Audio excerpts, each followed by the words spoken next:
Atlantis is not remembered because it was proven to exist. It is remembered because it was never allowed to disappear. For more than 2,000 years, people have returned to the same story. Not always for the same reasons. Not always in the same form, but always with the same quiet insistence that something important was lost. Not merely a city, not merely a civilization, but a way of being that once reached extraordinary heights and then vanished completely. Atlantis does not haunt the ocean floor. It haunts the human imagination. Every generation that encounters the story reshapes it, not because the story demands it, but because the listener does. To some, Atlantis is a warning. To others, it is a promise.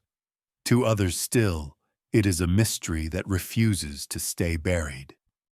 And the most unsettling part is not that we cannot find Atlantis. It is that we keep needing it. Long before Atlantis became a subject of maps, expeditions, and documentaries, it existed as a thought about power, a thought about memory, a thought about how civilizations rise and why they fall. The story begins far from the sea. It does not start with ruins or catastrophe.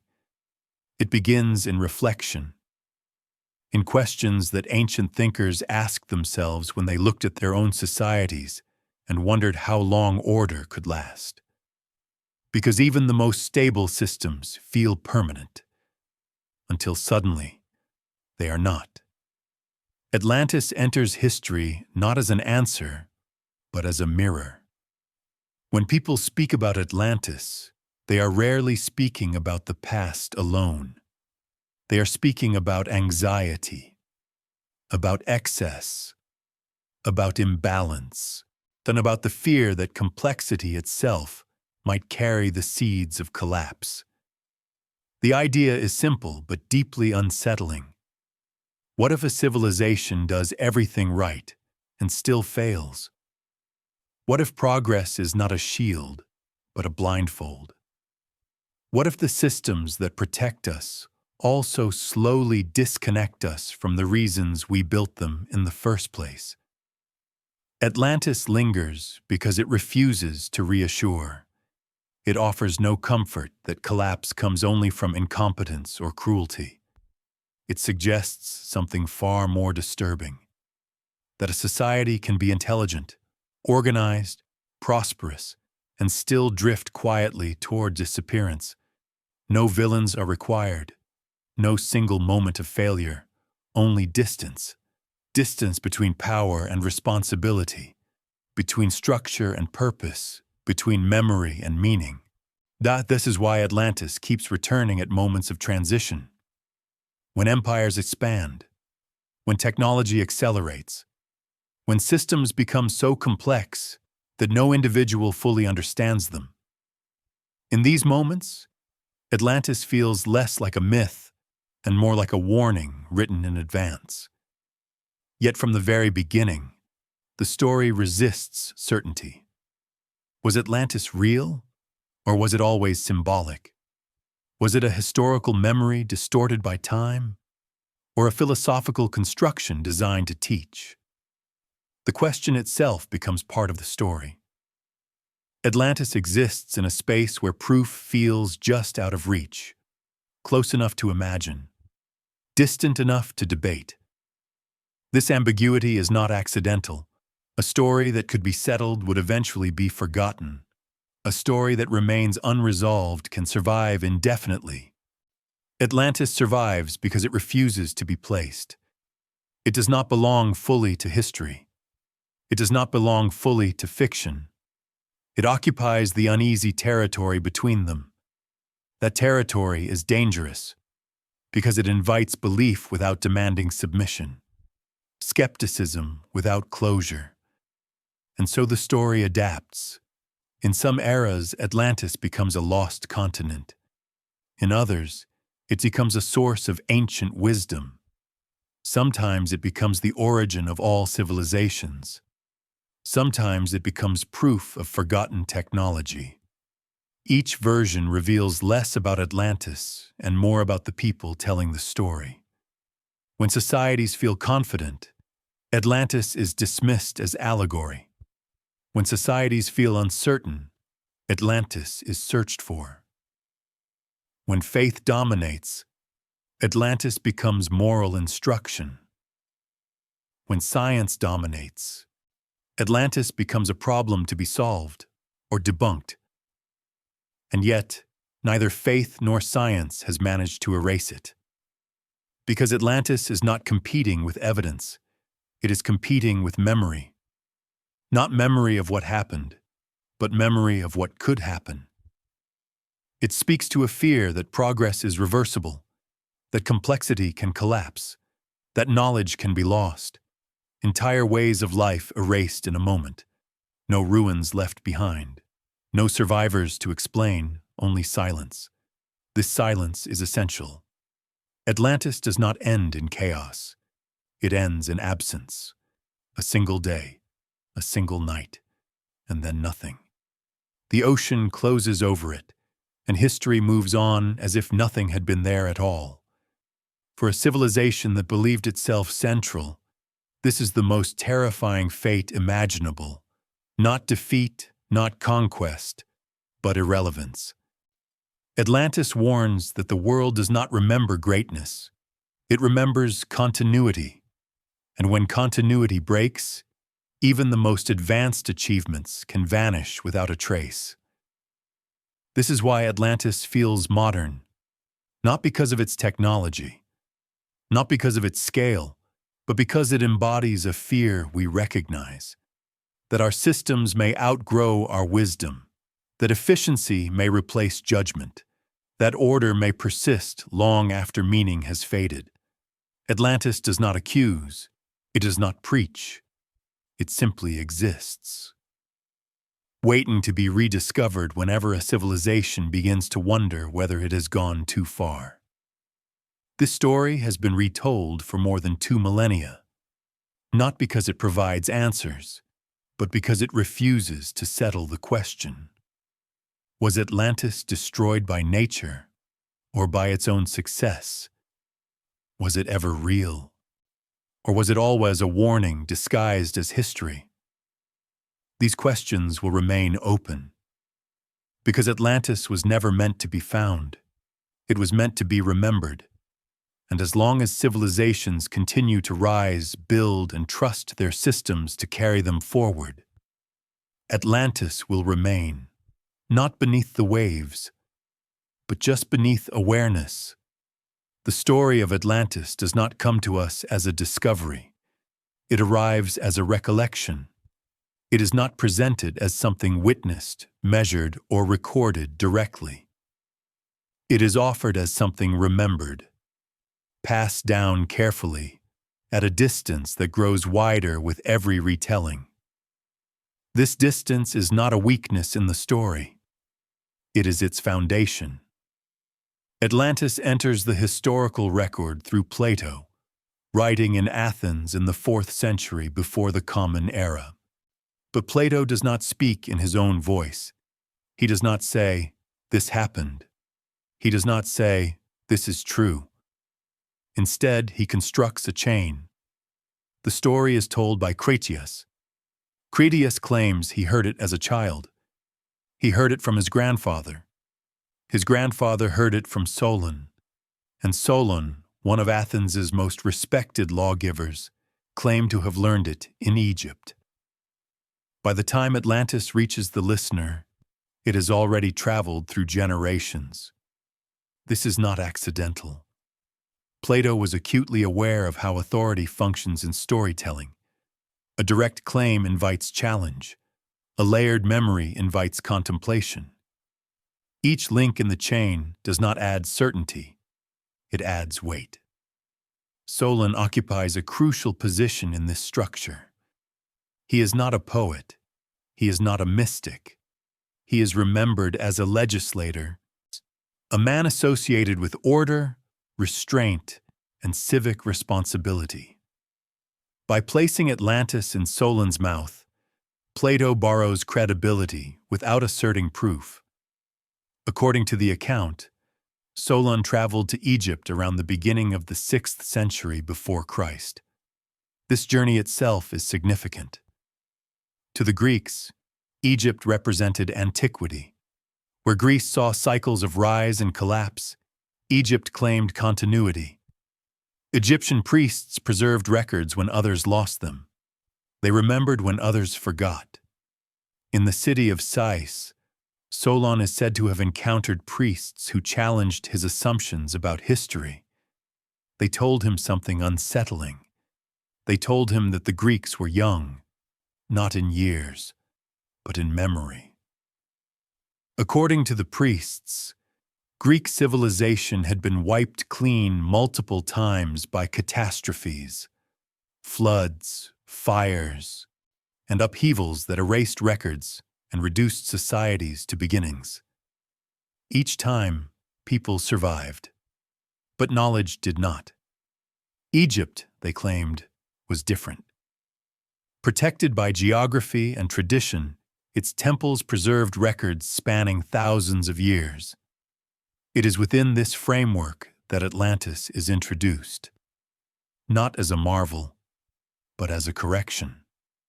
The priests tell Solon that long before recorded Greek history, there existed a powerful island civilization beyond the Pillars of Hercules. This location matters. The pillars marked the edge of the known world. Beyond them lay uncertainty, waters rarely navigated, lands rarely described. By placing Atlantis there, the story removes it from immediate verification, while keeping it just close enough to imagine. Atlantis, according to the priests, was vast, larger than Libya and Asia combined.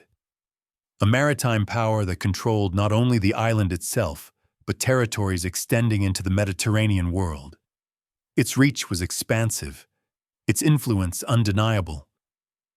And yet, this is not the heart of the story. What matters more is the contrast. Alongside Atlantis, the priests describe another civilization, an ancient version of Athens, not the Athens of Plato's time, but an earlier form. A city organized around discipline, balance, and restraint. A society that valued order over expansion. In this telling, Atlantis and Athens come into conflict. Atlantis attempts to dominate the known world. Ancient Athens stands alone in resistance. Against expectation, Athens prevails. This reversal is deliberate. Plato is not interested in military realism. He is interested in moral architecture. Atlantis represents abundance without restraint. Athens represents order without excess. When Atlantis is defeated, the story does not celebrate victory. It moves quickly toward disappearance. After the war, catastrophe follows. In a single day and night of earthquakes and floods, Atlantis sinks beneath the sea. Its harbors collapse, its cities vanish. The sea becomes impassable, clogged with mud and debris. There is no aftermath, no survivors' accounts, no attempt at recovery. Atlantis simply stops. This abruptness is striking. Plato does not dwell on destruction. He does not describe suffering in detail. He does not dramatize loss. The disappearance functions like punctuation, a full stop. This absence of spectacle reinforces the story's distance. Atlantis is not meant to be mourned. It is meant to be considered.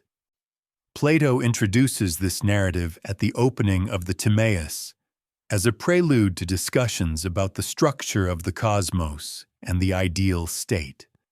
The Atlantis story is not the destination. It is the setup. By embedding it within a philosophical dialogue, Plato signals that this is a thought experiment. But he never labels it as such.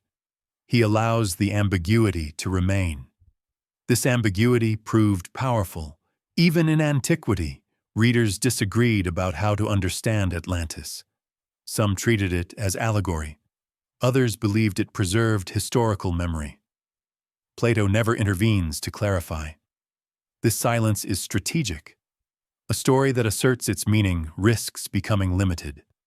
A story that resists definition invites reinterpretation. Atlantis exists at a controlled distance from truth, close enough to feel plausible, far enough to avoid resolution. This distance allowed the story to survive long after Plato's immediate philosophical context faded. As centuries passed, readers encountered Atlantis without the framework Plato assumed. Detached from the Republic, separated from his theory of political cycles, removed from the intellectual environment that shaped its creation. What remained was the image, a powerful island, advanced systems, moral decline, sudden disappearance. The structure was preserved. The intention became flexible. This is why Atlantis became portable. It could be carried into new contexts, attached to new anxieties, and reshaped without losing its core. Yet, at its origin, Atlantis is not a story about ruins. It is a story about memory, about what survives when civilizations forget why they exist. By placing Atlantis behind layers of transmission, Plato forces the listener to confront uncertainty, not only about Atlantis, but about history itself. How much of what we believe about the past is constructed from fragments, retold by those with their own purposes? How much certainty is an illusion? Atlantis arrives already filtered, already mediated, already incomplete. And this incompleteness is essential. It prevents the story from closing. It keeps Atlantis alive. Because a story told at a distance can never be fully disproven, nor fully accepted. It remains suspended, waiting for the next listener to decide what it means. Atlantis as a moral counterweight. Once the story of Atlantis is placed at a distance, Plato begins to shape its purpose. Atlantis is not introduced to stand alone. It exists in deliberate contrast. Every detail that defines Atlantis is mirrored by something else. That mirror is Athens. But not the Athens of Plato's present.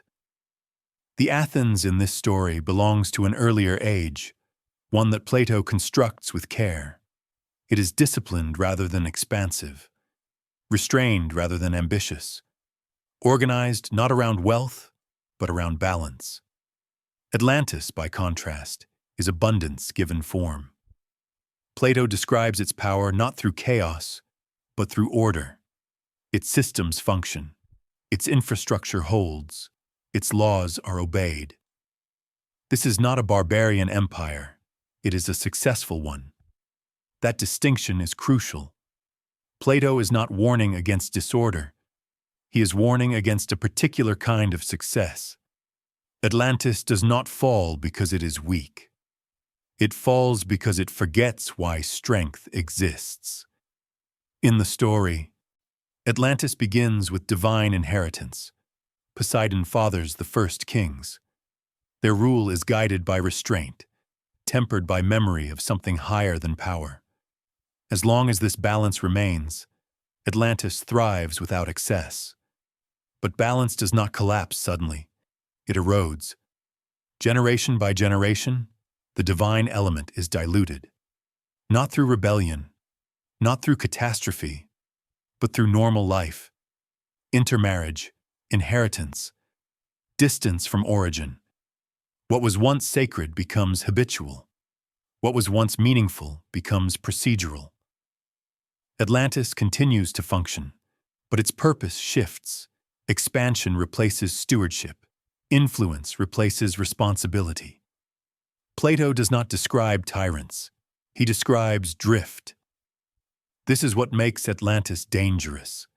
Nothing feels wrong from within. The cities are prosperous. Though the fleets are strong, the systems reward compliance. From the inside, Atlantis appears stable. This is where Athens enters the story. Ancient Athens is presented as the opposite. It is not wealthy. It does not dominate others. It does not expand endlessly. It is defined by limits. Plato constructs Athens as a city that knows when to stop. This contrast is not historical, it is philosophical. Athens embodies moderation. Atlantis embodies excess disguised as order. When conflict arises between them, Plato is not describing geopolitics. He is staging a moral test. Atlantis attempts to impose its system on the known world. Athens resists. Against logic, Athens prevails. The victory is symbolic. It suggests that restraint, when structured properly, can withstand abundance. But Plato does not linger on this triumph. He moves quickly past it. Because victory is not the point. What follows is disappearance. Atlantis does not suffer decline in stages. It does not experience reform or renewal. It is removed. In a single day and night, earthquakes and floods erase it. The sea closes over its harbors. The land sinks. What was central becomes inaccessible. The destruction is absolute.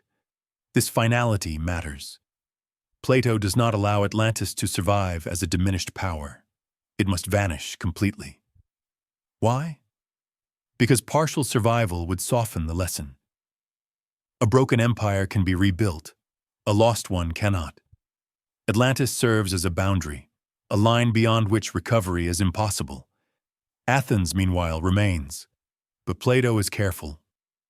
He does not claim that Athens is immune. He places the story in the distant past, before Athens itself would rise and fall. This temporal separation allows Plato to speak critically without direct accusation. He does not say that Athens will become Atlantis. He allows the listener to infer it. This inference is powerful.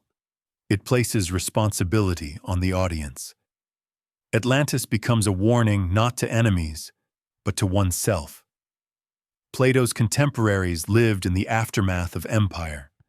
Athens had once defended Greece against Persia. Later, it had built its own empire. That empire brought wealth. It brought influence. It also brought overreach. The Peloponnesian War exposed the fragility beneath Athenian confidence. Plato does not retell this history directly.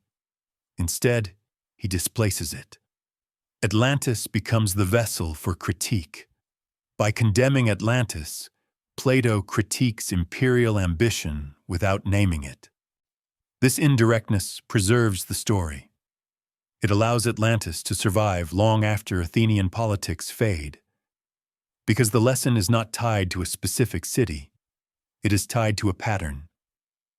A civilization that confuses capability with justification, that mistakes efficiency for virtue, that expands because it can, not because it should. Atlantis embodies this pattern. Athens, in its idealized form, resists it. But the resistance is temporary. Plato knows this. He has already outlined the cycle of political decay elsewhere. Ideal states do not last forever. They degrade. Atlantis is simply the end of that cycle. By presenting Atlantis as a moral counterweight, Plato accomplishes something subtle. He transforms abstract philosophy into narrative memory. The listener does not need to recall arguments. They remember images, rings of water, gleaming walls, a city swallowed by the sea. These images carry meaning forward. They persist even when the original philosophy is forgotten. This is why Atlantis becomes larger than its source. Later readers encounter the story without its context. They inherit the warning without the framework. Some emphasize the destruction. Others emphasize the technology. Others focus on the mystery. But the moral structure remains embedded. Atlantis is always powerful, always advanced. always confident, and always gone. This consistency anchors the myth. Even as interpretations change, the core remains intact. Atlantis does not collapse because of accident alone. It collapses because power loses memory. This is Plato's quiet accusation. Not that civilization is doomed, but that it requires constant awareness. Without memory of limits, systems drift. Without restraint, success accelerates collapse. Athens is not held up as perfect. It is held up as aware. That awareness is fragile. It can be lost. Atlantis shows what happens when it is. The city disappears, but the pattern does not. It waits to be repeated. Atlantis did not fall because it was weak. On the contrary, it endured longer than most civilizations precisely because it worked too well. If there is something truly unsettling about Atlantis in Plato's account, it is not its vast armies, nor its walls of shining metal, nor even its unimaginable wealth. What makes Atlantis dangerous is that it does not require heroes to function. It is a system. No one in Atlantis wakes up each morning wondering what must be done to keep the world running. Everything has already been decided, not through violence, but through order. At the heart of the island lies geometry, not geometry as a discipline, but geometry as a belief. Atlantis is built in concentric rings: land, water, land, water. Each ring has a function. Each function has a fixed place. Nothing overlaps. In ancient thought, the circle is never accidental. It is the symbol of perfection, of something without beginning or end. By shaping its capital as a circle, Atlantis declares something unmistakable. This is a world that does not expect to change. Power sits at the center. Not personal power, but power made legitimate by space itself. The farther one moves from the center, the more specific the function becomes, the clearer the role, and the less symbolic authority remains. No one competes for another's position, because architecture speaks more clearly than law.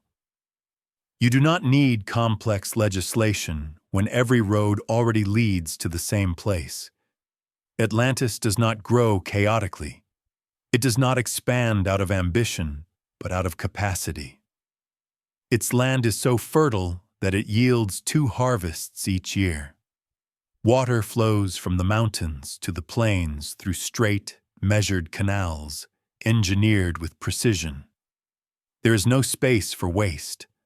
Everything is designed to be sufficient. Enough food for an enormous population. Enough surplus to sustain a massive military. Enough stability that no one worries about tomorrow.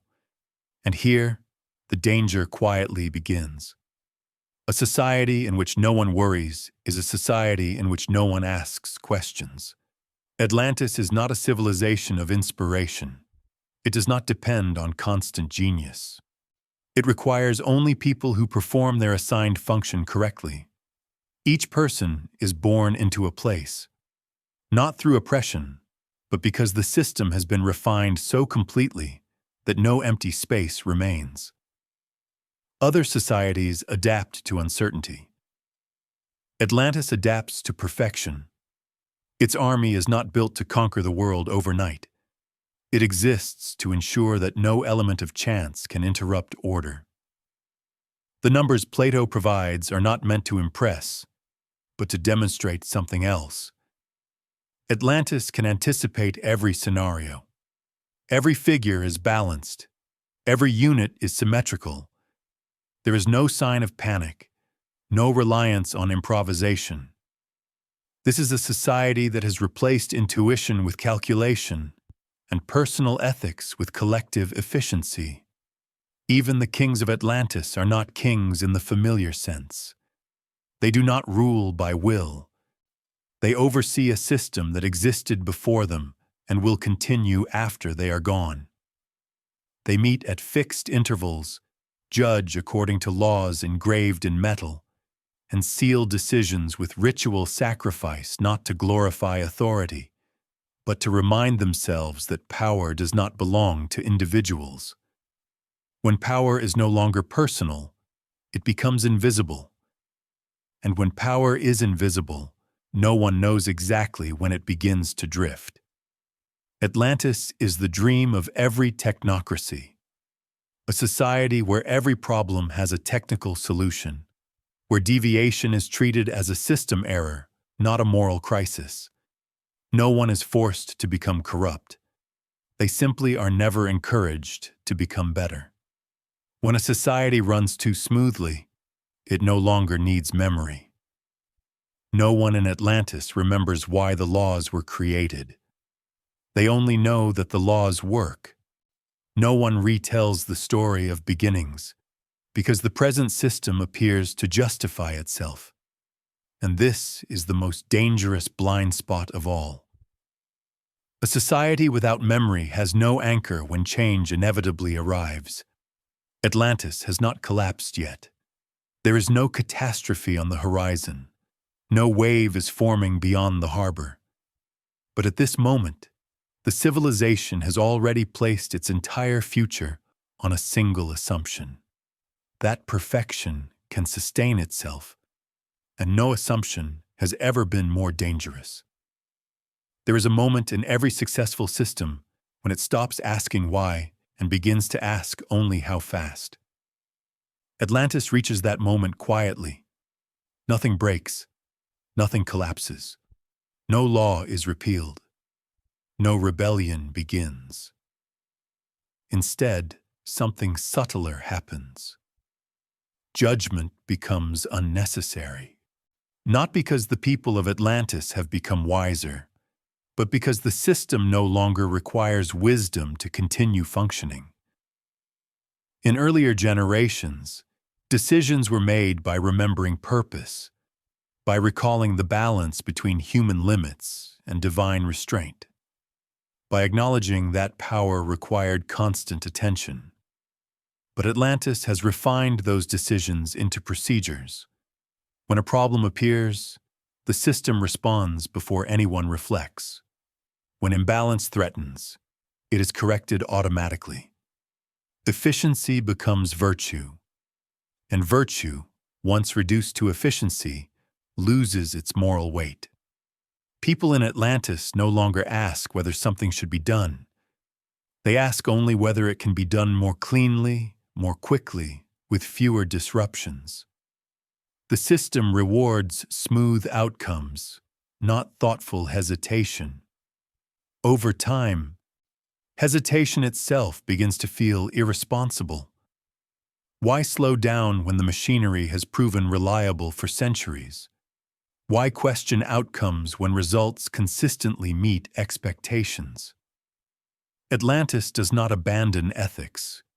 It outgrows them. Ethics are no longer debated because they have been absorbed into process. Rules no longer feel imposed. They feel natural. When a rule feels natural, it is rarely examined. The kings of Atlantis continue to meet, as tradition requires.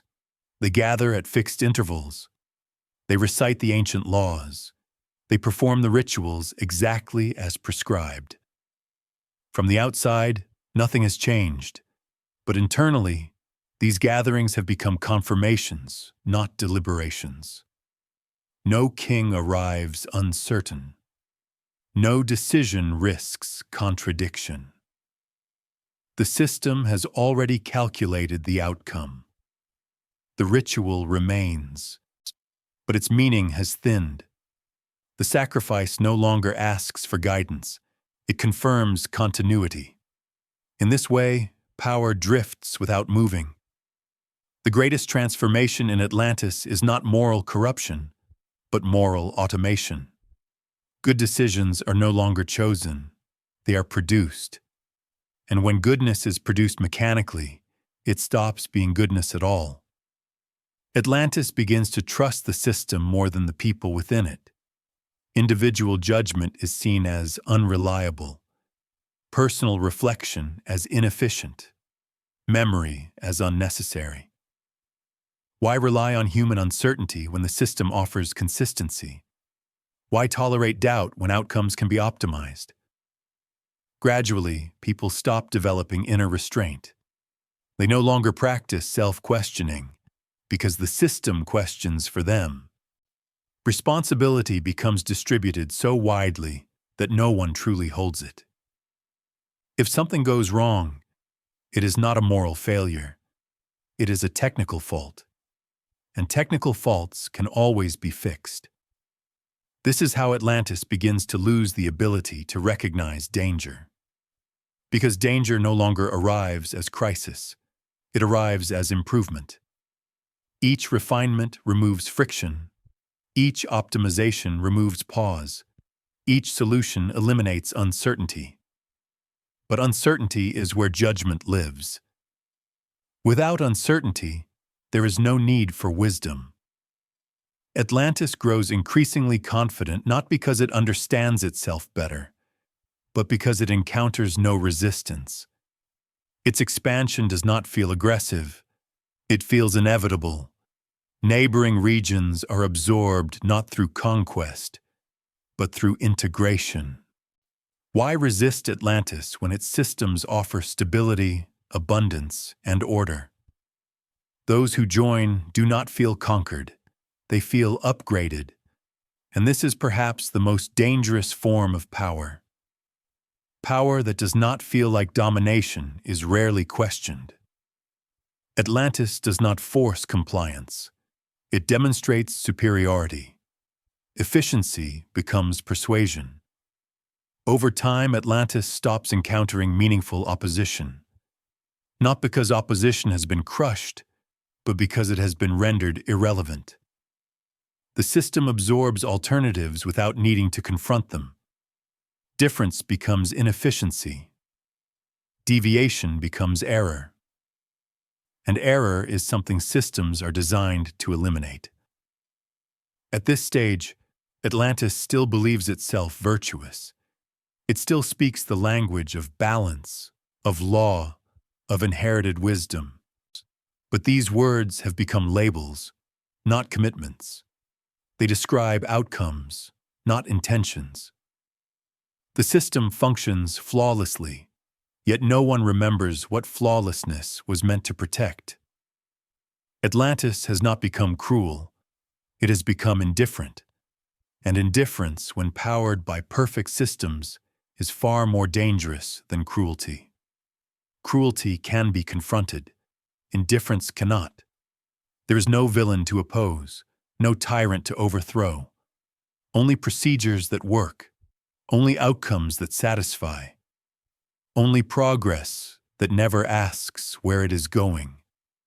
This is the moment when Atlantis becomes fragile, not because it is unstable, but because it has eliminated the very tools needed to recognize instability. Judgment has been replaced by calculation, wisdom by optimization, memory by momentum. Atlantis continues to shine. Its harbors remain full. Its fields remain fertile. Its laws remain intact. Nothing warns of collapse, and that is the warning. Because civilizations do not fall when systems fail. They fall when systems succeed beyond the need for human judgment. Power does not become dangerous when it grows large. It becomes dangerous when it forgets how it began. Atlantis reaches this stage without noticing. The system continues to function. The laws remain intact. The rituals are performed on schedule. The cities shine as they always have. But memory quietly disappears. Not memory as record, not memory as archive, but memory as meaning. No one in Atlantis can recall why certain limits were once considered sacred. They know the limits exist. They obey them. But they no longer understand what those limits were protecting. The story of origin fades first. Once, Atlantis remembered Poseidon not merely as a god, but as a boundary. A reminder that power was borrowed, not owned. Over generations, that reminder becomes ceremonial. Poseidon becomes symbol. Symbol becomes tradition. Tradition becomes formality, and formality, once separated from belief, cannot restrain anything. The kings still trace their lineage to divine origin. But lineage is now a title, not a responsibility. They inherit authority without inheriting caution, because caution requires memory. Atlantis no longer tells stories about its beginnings. Stories slow things down. They invite reflection. They remind people that things were once different. The system prefers continuity, so history becomes compressed. The past is summarized, not explored. Only what supports stability is preserved. What introduces doubt is omitted, not censored, simply ignored. Memory is inefficient. It introduces ambiguity into a system designed for clarity. And so Atlantis replaces memory with record. Records tell you what happened. Memory tells you why it mattered. Atlantis keeps immaculate records, but no one sits with them long enough to feel their weight. The system remembers everything. The people remember nothing. This is how power detaches itself from accountability. When no one remembers the cost of restraint, restraint begins to feel unnecessary. The laws of Atlantis still exist, but they no longer feel fragile. They feel permanent. And anything that feels permanent is eventually treated as natural. Atlantis forgets that its balance was achieved through deliberate effort. It begins to believe that balance is automatic. When balance feels automatic, imbalance becomes invisible. The kings no longer ask whether they are crossing a boundary. They ask whether the system allows it. If the system permits action, the action feels justified. Responsibility dissolves into authorization. This is the moment when power becomes self-reinforcing. It no longer needs belief. It needs only precedent. And precedent, once established, rarely questions itself. Atlantis continues to expand its influence, not through conquest, but through normalization. Its ways become standard. Its measures become benchmarks. Its judgments become defaults. Other societies begin to organize themselves according to Atlantean models, not because they are forced, but because resistance appears irrational. Why cling to uncertainty when Atlantis offers predictability? Why preserve local memory when the system promises universal order? Gradually, difference itself becomes a liability. Memory is local, power is universal, and power prefers what is universal. Atlantis does not erase cultures, it absorbs them, and in absorption, their histories flatten. What cannot be translated into the system is quietly lost. Atlantis does not destroy memory. It outpaces it. This is how power grows without appearing violent. No one is punished for remembering. They simply find that memory no longer matters. Decisions are made without reference to origin, without regard for consequence, because the system assures continuity. The future is assumed to be an extension of the present. Atlantis begins to believe that nothing truly ends, and this belief is more dangerous than arrogance. Because arrogance can be challenged, but inevitability cannot. When a civilization believes it is inevitable, it stops listening. There are no warnings left to hear. Signs of strain appear, but they are interpreted as anomalies, temporary fluctuations, minor adjustments needed. The system has answers for everything, and so Atlantis becomes deaf to the only signal that matters, the feeling that something essential has been lost. No one can name what it is. No one can trace when it disappeared. Because memory did not vanish suddenly. It thinned until only function remained. Atlantis has not yet fallen. Its buildings stand, its fleets sail, its laws operate, but something irreversible has already occurred.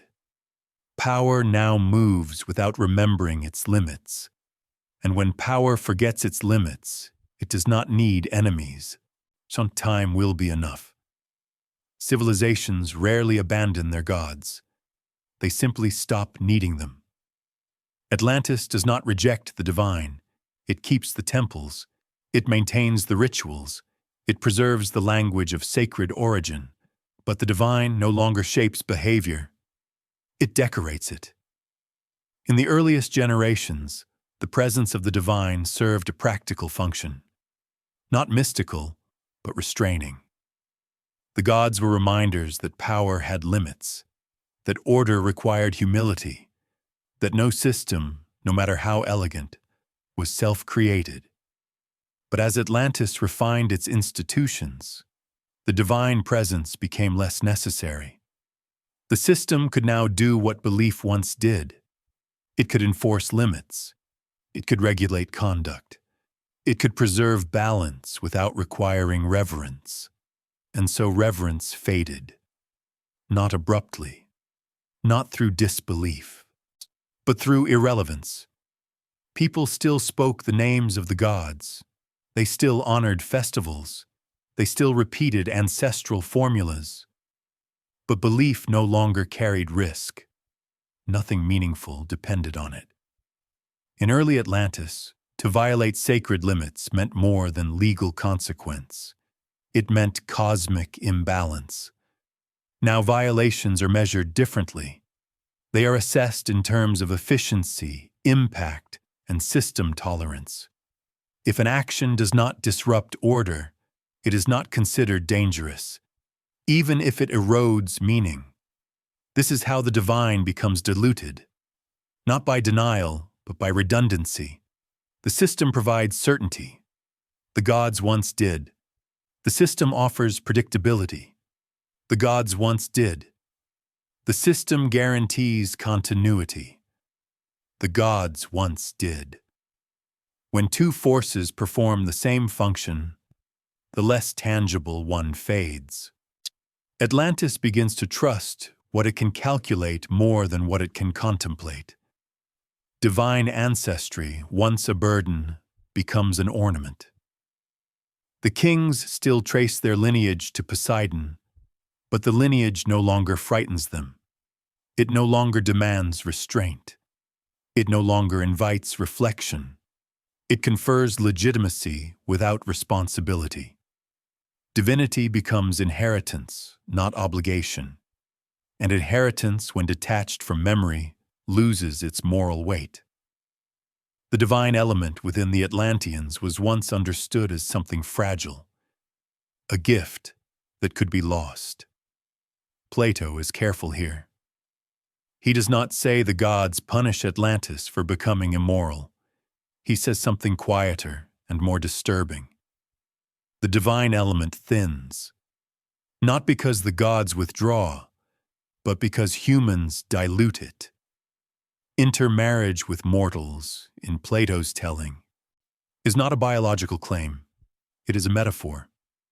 The more Atlantis binds itself to material success, to measurable outcomes, to expansion and efficiency, the less space remains for the unmeasurable. The divine does not vanish. It is crowded out. Atlantis becomes excellent at managing reality, but increasingly poor at interpreting meaning. What was once sacred limit becomes operational constraint. What was once humility becomes compliance. What was once reverence becomes routine. The people of Atlantis do not become wicked. They become practical. They begin to evaluate actions based on stability, not virtue. A decision is good if it works. It is bad if it destabilizes. Moral language survives, but it refers to outcomes, not intentions. This shift is subtle, but irreversible. Because once morality is judged by results alone, and any result can be justified if the system remains intact. Atlantis still believes itself just, and in many ways it is. Crime is low, order is high, life is predictable, but justice has become administrative. It no longer asks what kind of people Atlantis is becoming. It asks only whether the system continues to function. The gods no longer intervene because there is nothing left to intervene in. Everything has already been decided by structure. This is not atheism. It is something more dangerous. It is belief without consequence. A civilization can survive disbelief. It cannot survive belief that no longer matters. Atlantis has not yet crossed into corruption. It has crossed into indifference. The divine no longer shapes aspiration. It no longer defines restraint. It no longer limits ambition. It has been reduced to aesthetic, and aesthetics never stop power. The people of Atlantis do not notice the loss. Why would they? Nothing appears broken. The seas are calm. The harvests are plentiful. The system remains perfect. But something essential has begun to evaporate. And what evaporates first is always invisible. This is how moral drift begins. Not with rebellion, not with decadence, but with success so complete that humility becomes unnecessary.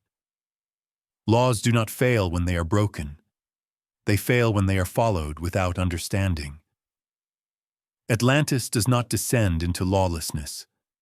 On the contrary, its laws have never been more precise. Every action has a category. Every outcome has a protocol. Every conflict has a resolution pathway. Nothing is left undefined. And yet, something essential has vanished. In earlier generations, law in Atlantis was an expression of restraint. It existed to remind power where it must stop. Law was not merely a tool of order. It was a boundary drawn in awareness of human limitation. But as memory thinned and the divine receded into symbolism, law began to change its role. It no longer restrained power. It organized it. The difference is subtle but decisive. Restraint assumes danger. Organization assumes permanence. Atlantis begins to treat law as an extension of system design. Rules are optimized, processes streamlined, exceptions eliminated. Ambiguity is seen as inefficiency, and moral ambiguity is the first thing to go. In a living legal culture, judgment matters, context matters, intent matters, history matters.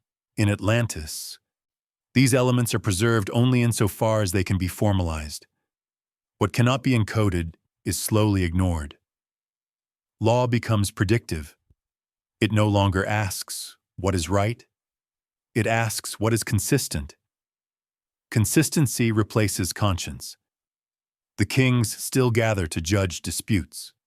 They still recite the ancient statutes. They still swear oaths before the sacred pillars. But no one expects surprise. Every verdict is anticipated. Every outcome aligns with precedent. Precedent becomes authority. Not because it is wise, but because it is stable. Over time, stability becomes the highest legal value. Anything that threatens stability is defined as injustice. Anything that preserves stability is defined as lawful. And once this inversion occurs, law no longer protects society. It protects itself. Atlantis prides itself on the absence of tyranny. No single ruler dominates. No arbitrary will prevails. But something else takes their place, the system.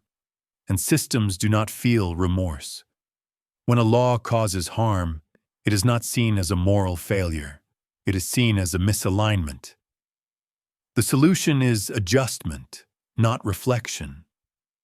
No one asks whether the law should exist. They ask how to make it function more smoothly. This is how law loses its soul without losing its authority.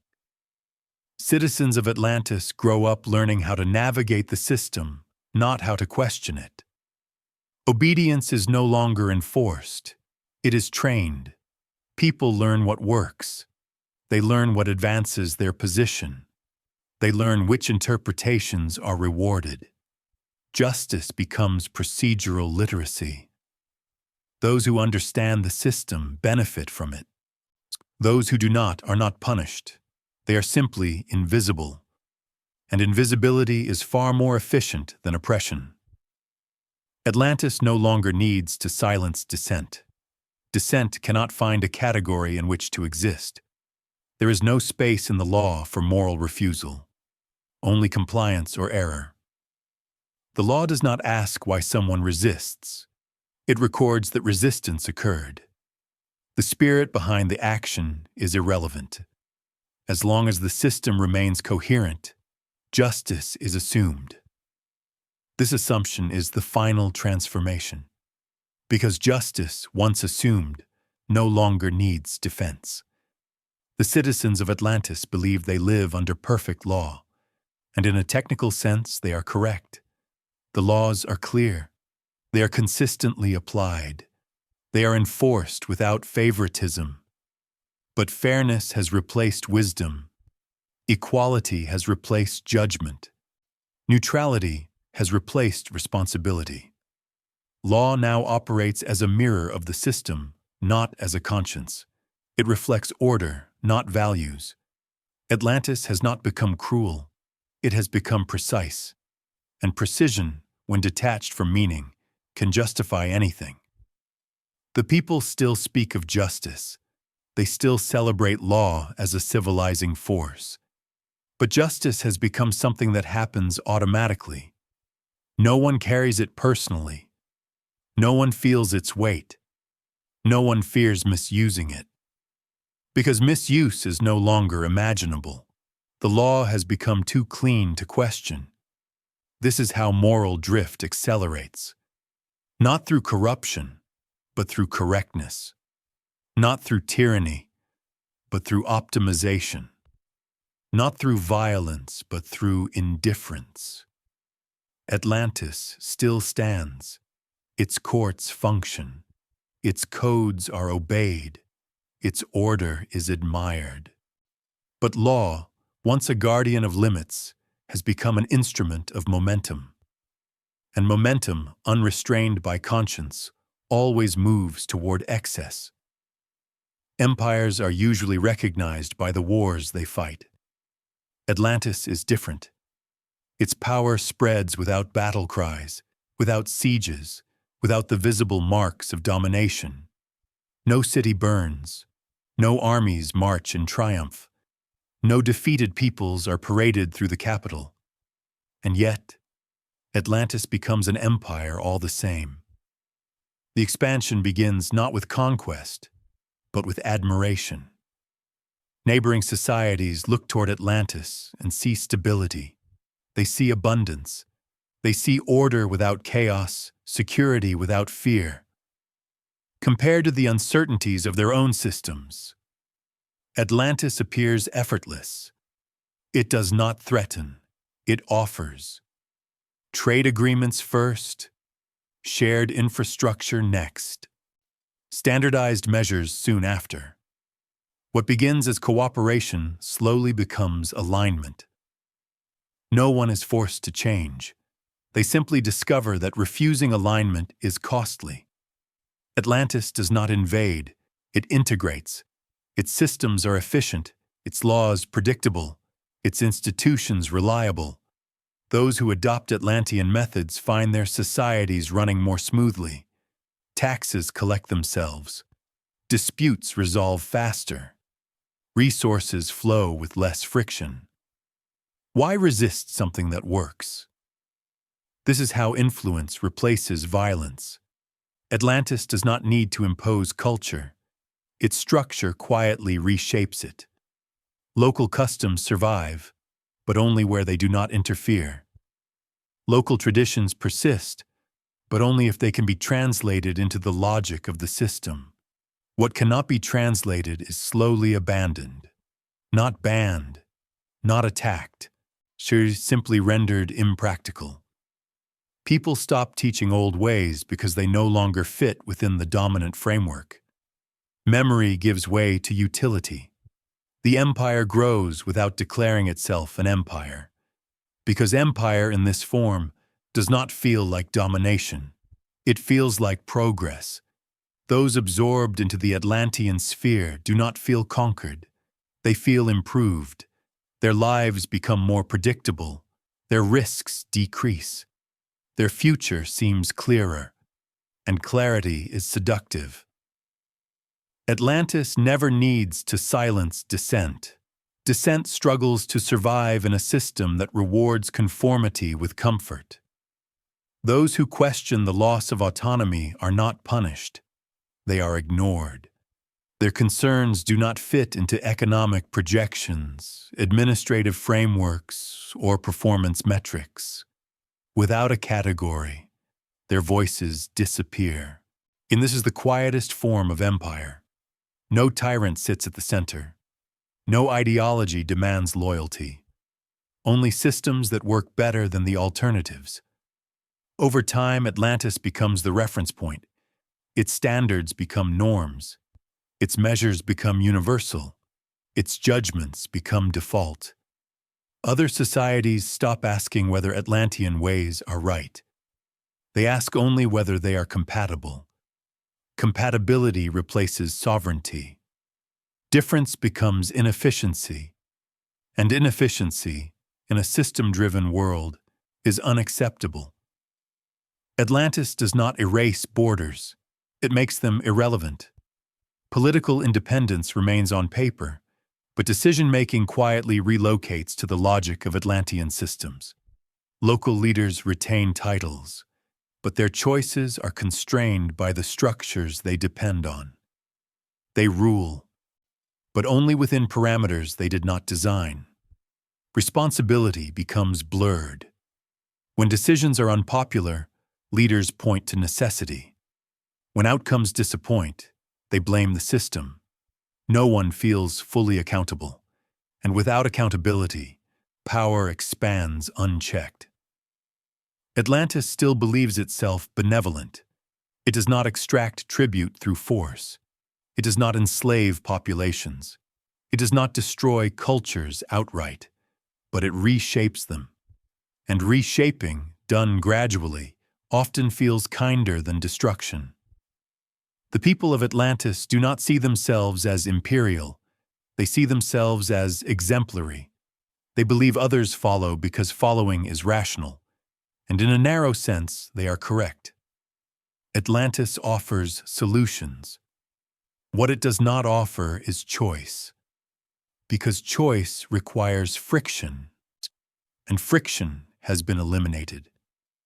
As the empire grows, Atlantis encounters fewer and fewer limits, not because limits no longer exist, but because they are no longer recognized. When everything adapts to the system appears universal, and what appears universal no longer feels bound by context. Atlantis begins to assume that its way is not merely effective, but natural. This assumption is the final stage of moral drift. Because when power believes itself natural, it no longer questions its own expansion. There is no moment when Atlantis decides to dominate, no council vote, no declaration. Empire emerges as a side effect of success, and side effects are rarely examined until it is too late. Atlantis has not become evil, it has become inevitable. Its influence flows outward like water finding the lowest ground. It fills every available space, and once filled, it is difficult to remember that other forms ever existed. This is the paradox of Atlantis. It conquers without conquering. It rules without ruling. It dominates without tending to. And in doing so, it completes the moral transformation that began with perfection. A civilization that no longer needs gods, judgment, or memory will always become an empire, even if it never raises a sword. Atlantis still stands tall at this moment. Its cities shine. Its systems function flawlessly. But the moral distance between Atlantis and the world it now shapes has grown too wide to bridge. No collapse has occurred. No catastrophe has begun. But Atlantis is no longer merely a city or a civilization. It is a force moving without resistance. And forces that meet no resistance never learn where they should stop. Civilizations rarely collapse at the moment they realize they are in danger. They collapse after a long period in which nothing seems wrong. Atlantis enters this period calmly. There are no signs of panic, no visible decline, no obvious enemies gathering at the gates. Everything still works. And that is precisely the problem. By this stage, Atlantis has already lost the ability to recognize excess, not because excess is hidden, but because it has become normal. Expansion continues, not as ambition, but as routine. Trade routes grow denser. Administrative systems become more refined. Infrastructure extends farther than ever before. Each new addition feels reasonable. Each improvement feels justified. Nothing appears reckless when measured against success. Atlantis does not ask how much is enough. It asks how much more is possible. The system rewards accumulation. More resources mean more stability. More coordination means fewer disruptions. More influence means fewer uncertainties. At no point does Atlantis decide to pursue domination. It simply removes obstacles. Every boundary is treated as a logistical problem waiting for a solution. Every limit becomes a challenge to be optimized. Scarcity, once feared, is now something to be engineered away. And so Atlantis accumulates, not only wealth, but dependence. Neighboring regions reorganize their economies around Atlantean standards. Supply chains stretch outward, tying distant territories into a single operational flow. This interconnection feels like security. When everything is connected, nothing can fail alone. But interconnection also means that nothing can fail quietly. Atlantis does not consider this a risk. It considers it efficiency. The more systems intertwine, the less choice remains. Opting out becomes impractical. Independence becomes expensive. And so participation increases, not through force, but through necessity. Atlantis grows confident in its ability to manage complexity. Every problem encountered so far has been solved. Every strain alleviated through redesign. Why would this change now? The civilization begins to believe that collapse belongs to lesser systems. Those that lacked coordination, those that relied on emotion, those that failed to plan far enough ahead. Atlantis believes itself different, not arrogant, just prepared. And preparation becomes a form of blindness. Because preparation assumes that future challenges will resemble past ones. Atlantis prepares for more of the same, more growth, more integration, more refinement. It does not prepare for reversal. Internally, pressure begins to build, not as conflict, but as saturation. Every role is filled, every function optimized, every process refined. There is no slack left. In earlier eras, slack was waste. Now slack would be survival. But Atlantis has trained itself to eliminate slack wherever it appears. Redundancy is trimmed, local autonomy reduced, variation standardized. The system becomes tight, efficient, elegant, and fragile. But fragility is invisible in periods of calm. Nothing breaks as long as conditions remain stable. Atlantis mistakes stability for resilience. Resilience requires the ability to absorb shock. Stability requires only that nothing unexpected occurs. Atlantis has chosen stability. The signs of strain do not appear as disasters. They appear as minor adjustments, delays in distant regions, small shortages corrected through redistribution, local dissatisfaction resolved administratively. Each issue is addressed quickly, so quickly that no one reflects on their frequency. Problems are not allowed to linger long enough to be understood. They are resolved before they can become warnings. Atlantis becomes expert at suppressing symptoms, and a civilization that suppresses symptoms never learns the nature of its illness. At the cultural level, something else accumulates. Expectation. People expect the system to work. They expect solutions to appear. They expect order to be maintained. Expectation replaces vigilance. No one prepares for failure because failure has become unimaginable. Even the idea of collapse feels absurd. Atlantis has survived storms, earthquakes, wars beyond its borders. Why would it fall now, when everything is under control? This belief spreads quietly, without proclamation. It does not need to be stated. It is embedded in every decision. Risk assessments assume continuity. Planning models extend existing trends. Contingencies are designed for disruption, not breakdown. Atlantis does not believe itself eternal. It simply does not imagine its own end. And that is enough. Power continues to accumulate in systems, not people. No one individual becomes too powerful, but no one can stop the machinery either. Responsibility dissolves into coordination. When something feels wrong, there is always another department, another protocol, another committee.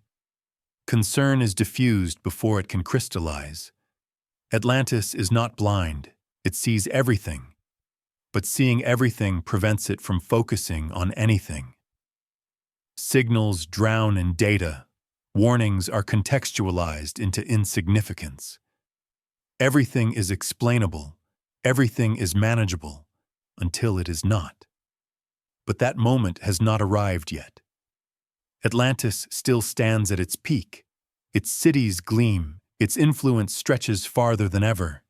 Its systems hum with precision. Nothing suggests disaster. But beneath the surface, the conditions for collapse have already been assembled. Not through failure, but through accumulation. Not through chaos, but through order. Not through ignorance, but through confidence. This is the final calm. The moment just before complexity meets reality. When Atlantis finally fails, it does not fail loudly.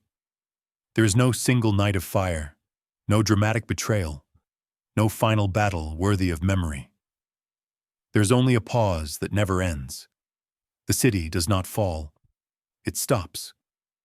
At first, the change is almost imperceptible. Ships arrive slightly later than expected. Messages take longer to circulate. Decisions wait an extra cycle for confirmation. Nothing alarming.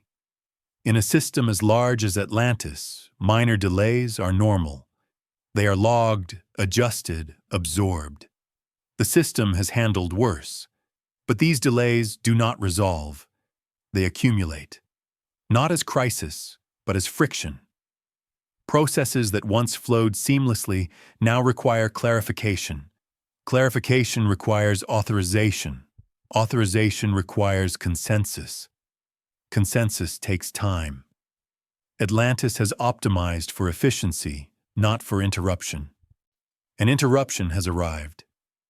No one can identify its source. There is no enemy to name, no law to repeal, no leader to remove. The machinery simply begins to hesitate. In the harbors, cargo waits for clearance that does not arrive on schedule. Officials follow procedure, But procedure no longer aligns with reality. Each department performs its task correctly. Yet the outcome is wrong. Responsibility fragments. Every part functions, the whole does not. Atlantis has no mechanism for addressing total failure. It was designed to prevent error, not to respond to collapse. And collapse in this case does not announce itself.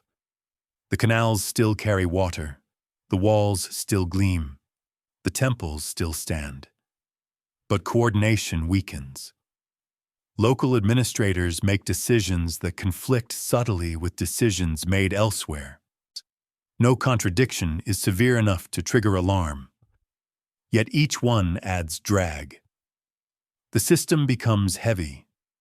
In earlier generations, judgment might have intervened.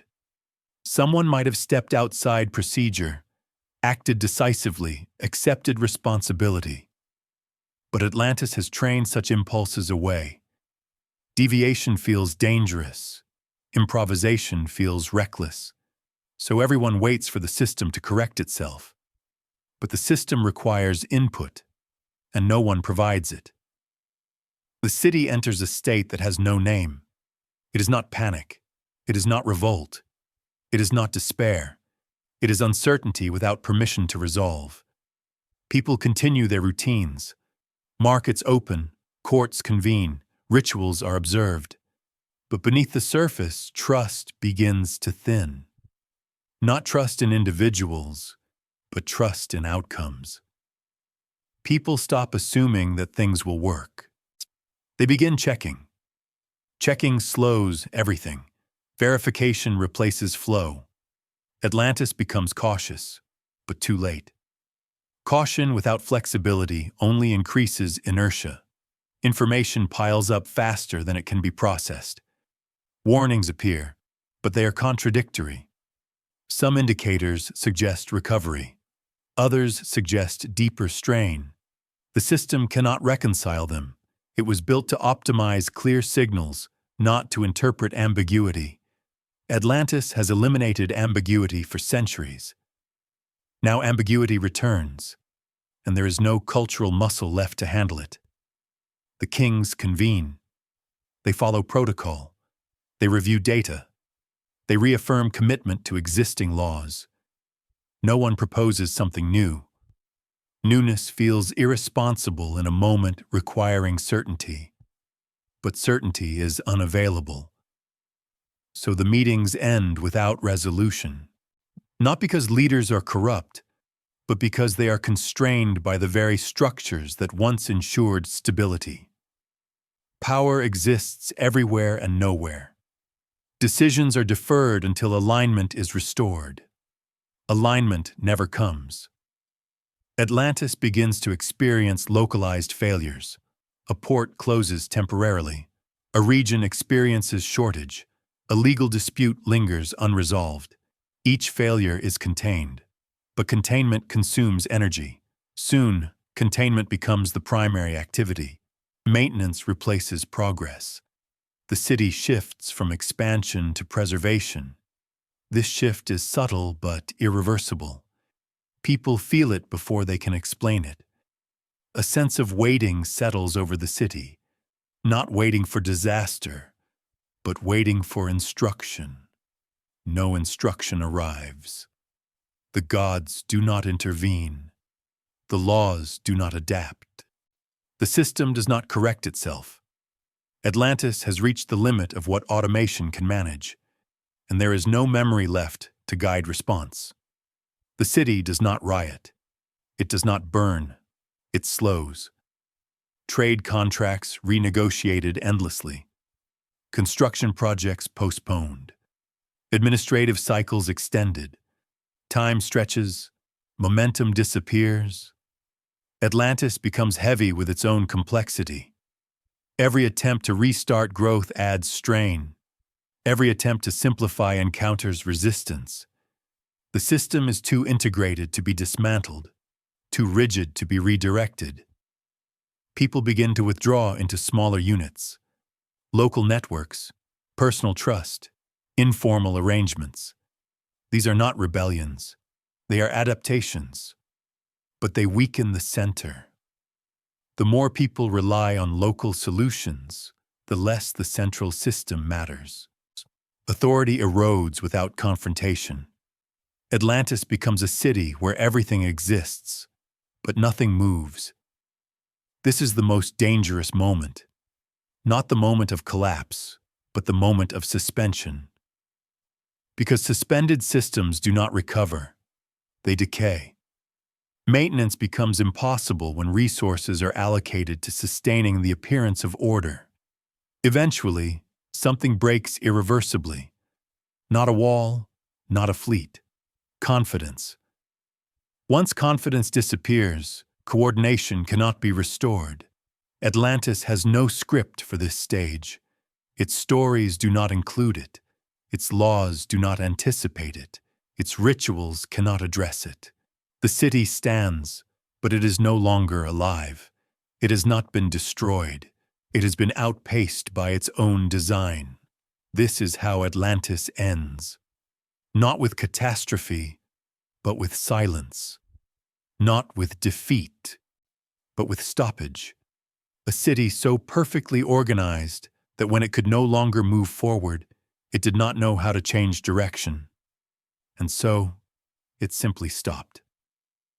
When Atlantis disappears from the world, it does not disappear from thought. What follows is not mourning, not even fascination, but doubt. The story survives, but its certainty does not. Among the first to inherit the tale of Atlantis are those who do not know what to do with it. Philosophers, historians, scholars, men trained to question appearances and distrust convenient narratives. They listen to the story and ask a simple question. What is Atlantis supposed to be? Is it history? A warning? A metaphor dressed as memory? The problem is not that the story lacks detail. It has too much. Dimensions measured precisely. Numbers calculated meticulously. Genealogies traced carefully. These are not the marks of myth as ancient thinkers understood it. Myths were fluid. They changed with each telling. Atlantis, by contrast, is rigid, and rigidity invites suspicion. Some listeners notice immediately that Atlantis appears nowhere except in a single philosophical lineage. There are no parallel accounts, no corroborating records, no independent memory. For a civilization said to have dominated the known world, its absence from every other tradition is striking. Silence in historical inquiry is not neutral. It weighs heavily. The earliest skeptics do not accuse the story of falsehood. They accuse it of purpose. They recognize something familiar, a narrative shaped to teach, not to record. The precision of Atlantis feels intentional, as if every number, every symmetry, every statistic serves a conceptual function. This does not make the story useless. It makes it dangerous. Because stories designed to instruct can be mistaken for accounts of fact. The skeptics of the ancient world are not cynics. They are cautious. They understand that civilizations often tell stories about their own past to explain their present. Atlantis, in this reading, is less a place than a mirror, a reflection of concerns about power, order, and decline. Some suggest that Atlantis is Athens inverted. Where Athens praises balance, Atlantis demonstrates excess. Where Athens claims restraint, Atlantis displays efficiency without wisdom. In this interpretation, Atlantis does not fall to explain geology. It falls to explain politics. Other skeptics push further. They point out the chronology. Atlantis is placed so far in the past that no verification is possible. 9,000 years, a number large enough to silence contradiction, too ancient to challenge, too distant to confirm. This, they note, is not an accident. It is a technique. By situating Atlantis beyond reach, the story is protected from evidence. The skeptics recognize this move because they have seen it before. Legends placed in unreachable time are immune to scrutiny. That does not make them meaningless. It makes them symbolic. And symbolism demands interpretation, not belief. Others focus on geography. Beyond the pillars of the known world, in a region unexplored and poorly understood, a convenient location, remote enough to inspire awe, vague enough to avoid contradiction. The skeptics do not mock these choices. They understand their power. Stories need distance to operate. Too close, and they are tested. Too far, and they become unquestionable. Atlantis occupies the perfect middle ground, distant enough to escape proof, close enough to feel plausible. Some ancient thinkers accept this and move on. Others linger. They ask what the story does to those who hear it. Why does Atlantis persist when other cautionary tales fade? Perhaps because it flatters the listener. It suggests that great civilizations existed, rose, and fell, not because of incompetence, but because of subtle moral failure. This is comforting. It implies that decline is not stupidity, but inevitability, that even the best designed systems are vulnerable. The skeptics notice another detail. Atlantis does not fail through invasion. It is not conquered by an external enemy. This distinguishes it from most historical collapses. The absence of a villain forces attention inward. If Atlantis fell, it fell by its own logic. This is not history as chronicle. It is history as diagnosis. The skeptics do not reject Atlantis. They reposition it. They treat it as a thought experiment, a structured argument about the dangers of unchecked power. In doing so, they preserve the story while emptying it of literal truth. Atlantis becomes a philosophical instrument, useful, powerful, not factual. But not everyone agrees. Some find this dismissal premature. They argue that absence of evidence is not evidence of absence. They point to lost records, destroyed archives, forgotten civilizations. They remind skeptics that history is fragile, that silence may reflect loss, not invention. The debate does not resolve, and that unresolved state is important. Atlantis survives because it cannot be settled. The skeptics strip away certainty, but they cannot strip away relevance. Even as they question its historicity, they keep returning to its lesson. They argue about facts, but they agree on implications.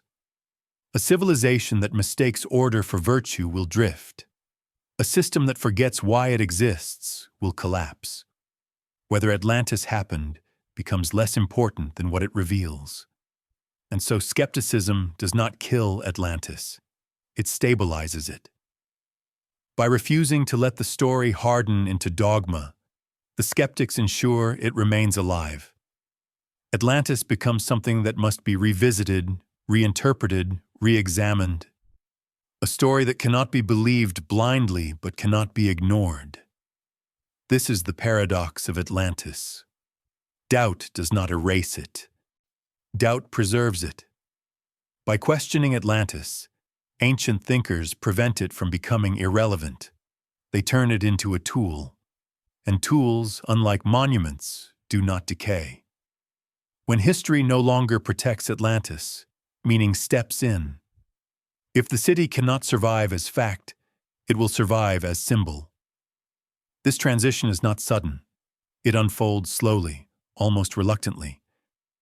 Those who hesitate to accept Atlantis as literal history do not abandon it.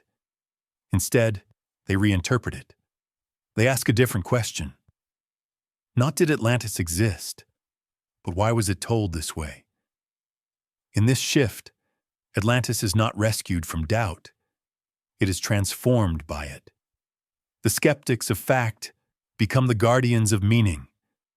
They recognize that stories do not need to be true to be precise. They need only be intentional. Atlantis, in this view, is no longer a lost island, and it is a structured argument about civilization itself. Every element of the story begins to look deliberate. The concentric rings of land and water are not architectural trivia. They represent layers of order, physical, political, moral. The closer one moves to the center, the more controlled, the more regulated, the more refined. This is not geography, it is hierarchy. The city is built inward because power consolidates inward, and when power concentrates too perfectly, it isolates itself. The 10 kings are not merely rulers, they are a system, a federation that balances unity and division, cooperation and competition. At first, the system works because its creators remember its purpose, but systems do not decay through malfunction. They decay through forgetfulness. Over time, the kings follow the rules but forget why the rules exist. Law becomes procedure. Procedure becomes ritual. Ritual becomes empty. This is the moment allegory becomes essential. The fall of Atlantis is not a punishment. It is a consequence, not imposed from outside, but generated from within. The allegorical readers emphasize this. They note that Atlantis does not collapse when it is weak. It collapses at its peak. At the moment of greatest power, greatest wealth, greatest reach. This is not coincidence. It is the core lesson. Prosperity without reflection accelerates decline. Strength without restraint shortens its own lifespan.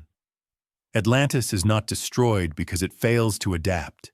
It is destroyed because it adapts too well. Its systems become so efficient that they no longer need virtue to function. And when virtue becomes optional, it disappears. In allegorical reading, the gods are not supernatural agents. They are forces of balance. When divine ancestry fades in the Atlanteans, it does not mean bloodlines weaken. It means memory fades. The memory of limits, the memory of humility, the memory of origin. The gods withdraw not because they are offended, but because they are no longer recognized. The collapse is not an explosion. It is a release. A system that has exceeded its ethical capacity can no longer sustain its own complexity. The earth responds. Water responds. Nature reclaims what was never meant to be permanent. Allegory reframes catastrophe as correction, not vengeance, not chaos, correction. Those who adopt this reading find that Atlantis becomes timeless. It is no longer bound to a location, a date, or a people. It becomes portable. It can be applied to empires, cities, institutions, even individuals. Any structure that confuses success with righteousness becomes Atlantean. Any society that believes efficiency replaces wisdom is walking the same path. This is why Atlantis does not vanish after skepticism. It evolves. As literal belief fades, interpretive depth increases. The story grows quieter, but sharper, less spectacular, more dangerous, because allegory does not entertain. It indicts. Listeners are no longer asked to marvel at a lost civilization. They are asked to recognize themselves.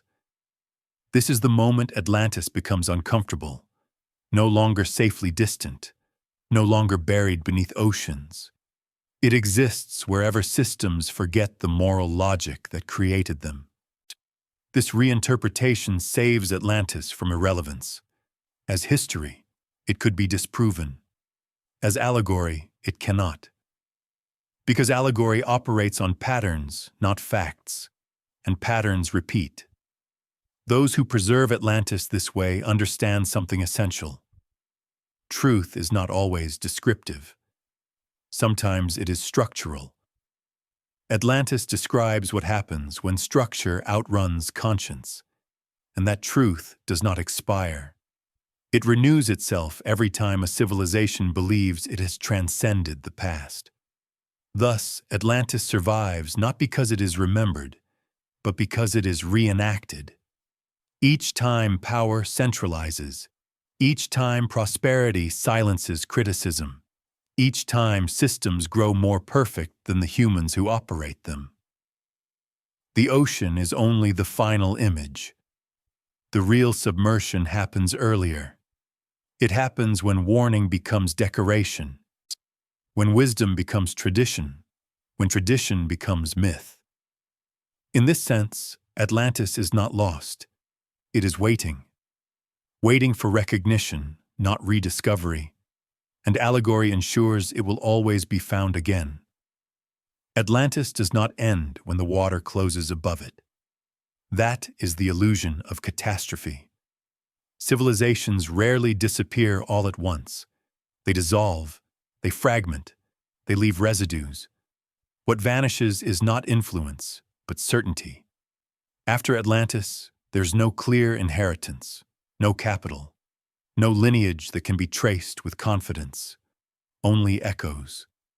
Fragments of memory detached from origin, carried forward by cultures that no longer know where those memories came from.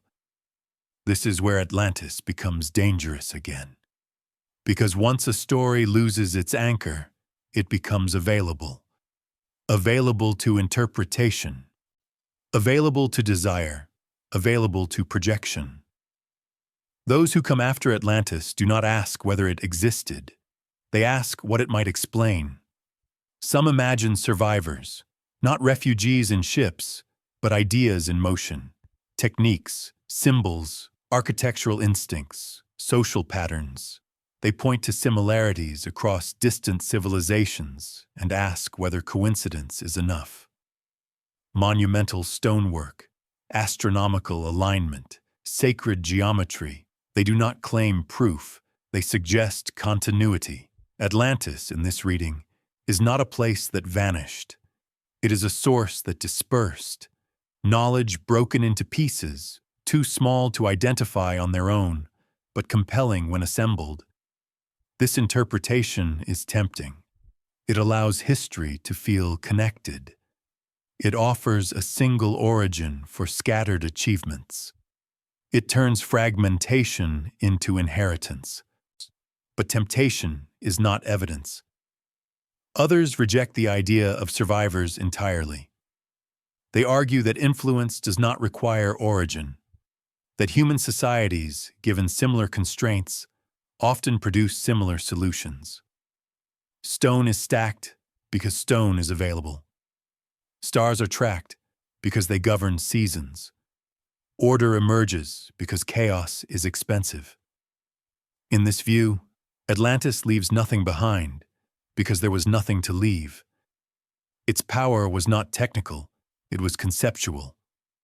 The real legacy of Atlantis is not technology, but pattern, a narrative structure that reappears across time.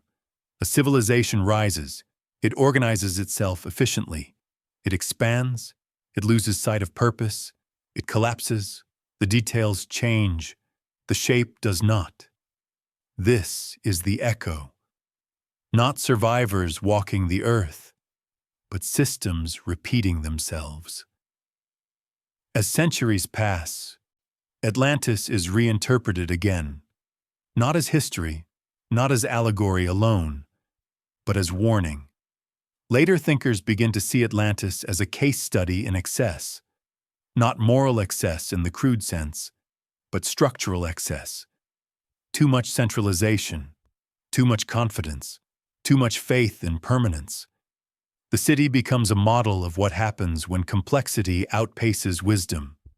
This interpretation strips Atlantis of spectacle. No crystals, no secret weapons, no divine punishment, only imbalance. A system that grows faster than its capacity for self-correction. In this form, Atlantis becomes modern, uncomfortable. It begins to resemble things we recognize. institutions that optimize efficiency while eroding accountability, technologies that accelerate capability without deepening responsibility, societies that measure success without questioning direction. Atlantis is no longer behind us. It is beside us. Some go further. They argue that Atlantis was never meant to be located in time or space, that it exists as a permanent possibility, a state that any civilization can enter once certain conditions are met.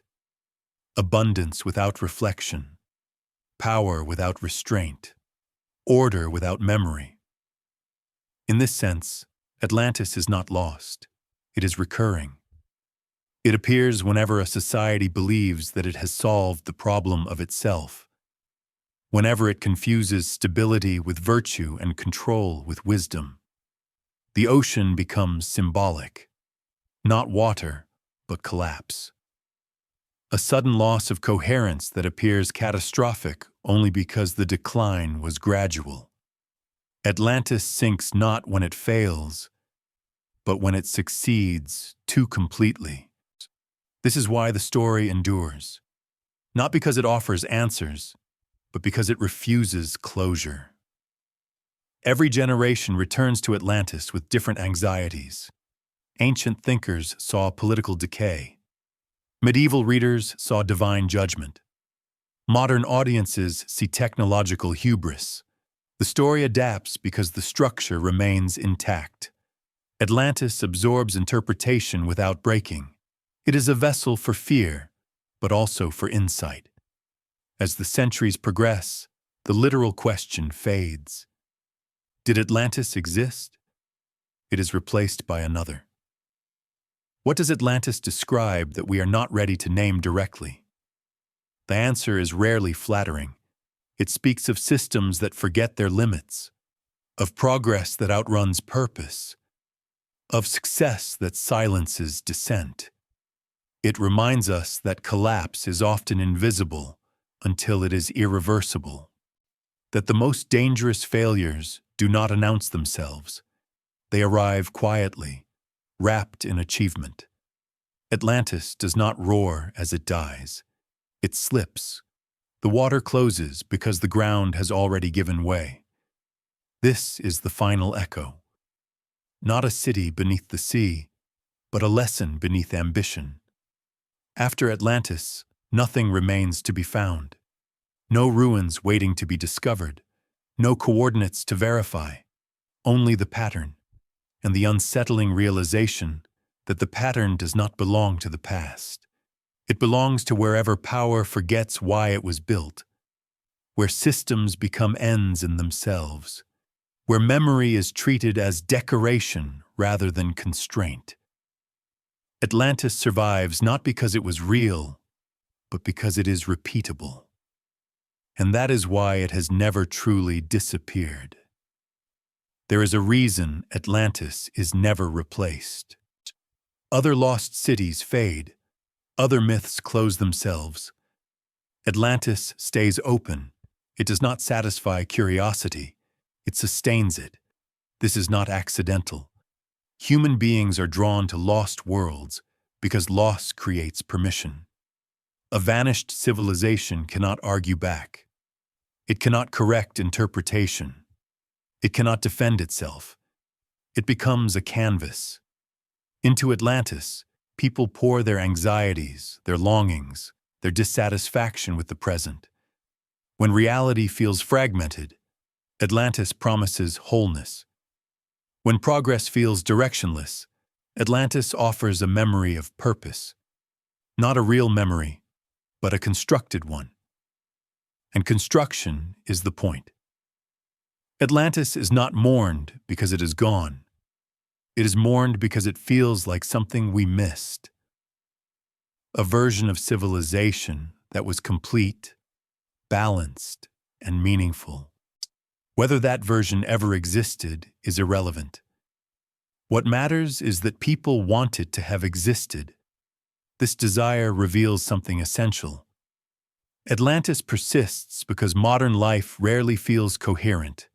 It is fast, specialized, optimized, but rarely whole. Atlantis becomes the story we tell to imagine a time when systems made sense together.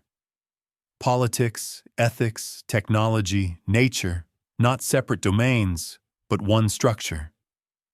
This is why Atlantis is always described as advanced, yet harmonious, powerful, yet ordered. It is not the past people want. It is integration. The danger begins when longing becomes explanation. Atlantis is often treated as a lost origin, the place where everything began: architecture, science, spiritual knowledge.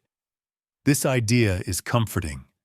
If greatness comes from one source, then meaning is recoverable. We only need to rediscover it. But origins are rarely singular. Civilizations do not bloom from one seed. They emerge from pressure, adaptation, conflict. Atlantis as origin simplifies history. And simplification is seductive. It replaces uncertainty with narrative. Instead of accepting that human achievement is messy, uneven, and fragile, Atlantis offers a cleaner alternative: a moment of perfection before decline. But perfection is not how cultures grow. It is how myths stabilize. By imagining a golden origin, we avoid confronting something harder: that there was never a stable beginning, that progress has always been partial, that decline is not a fall from perfection, but a shift in balance. Atlantis becomes a shortcut, a way to explain complexity without living inside it. This is why Atlantis is repeatedly relocated to oceans, to ice ages, to forgotten continents. The farther it is placed, the harder it is to challenge. Distance protects fantasy, but distance also reveals function. Atlantis is not meant to be found. It is meant to be unreachable, because an unreachable past can always be ideal. The final lesson of Atlantis is not about recovery. It is about recognition. There is no lost city to rebuild, no wisdom to excavate intact. What remains is pattern awareness. Atlantis teaches that systems decay when they outgrow reflection, that power becomes dangerous when it forgets its limits, that efficiency is not virtue. These are not ancient truths. They are ongoing ones. Atlantis survives because it describes a loop human societies repeatedly enter. Rise, structure, expansion, forgetting, collapse. So the mistake is believing that knowing the story is enough to avoid it. Knowledge does not break patterns, attention does. Atlantis does not warn loudly, it whispers. It reminds us that collapse rarely arrives as destruction. It arrives as normalization, as success that goes unquestioned, as systems that function long after they should have been revised. The story of Atlantis does not end with the ocean. It ends with a choice. Whether we treat it as an escape into myth or a mirror held uncomfortably close. Atlantis is not asking to be believed. It is asking to be noticed. Not as a place, but as a process. And processes do not belong to the past. They belong to whoever is listening now. Epilogue: letting Atlantis rest. There is nothing left to search for now. No hidden city. No final answer. No truth waits beneath the water. Only quiet. Atlantis has finished speaking, not because it has said everything, but because it has said enough. What remains does not need to be understood. It only needs to be felt. The rise, the order, the forgetting, the slow return to silence. These movements are not dramatic. They are natural. Just like breath in and out. Atlantis does not ask you to remember it. It asks you to let it rest. Stories like this are not meant to be carried forever. They are meant to pass through the mind and then drift away. Like waves that leave no mark once they retreat. You do not need to hold on to lessons or warnings or meanings. They settle on their own. Thoughts grow quieter when they are no longer pursued. And now, there is no pursuit, only stillness. The city has already sunk. The pattern has already been seen. There's nothing more to do. Breathing becomes slower. The edges of attention soften. The world narrows to the simple fact that you are here, and awake is no longer required. Atlantis fades not into darkness, but into distance, far enough that it can no longer disturb you, far enough that it no longer asks questions. Whatever mattered has already been absorbed. Whatever did not can dissolve. Sleep does not need explanation. It arrives when the mind stops holding the day together. And now, there is nothing left to hold. Just let the sound continue until it becomes background, and then nothing at all. Good night.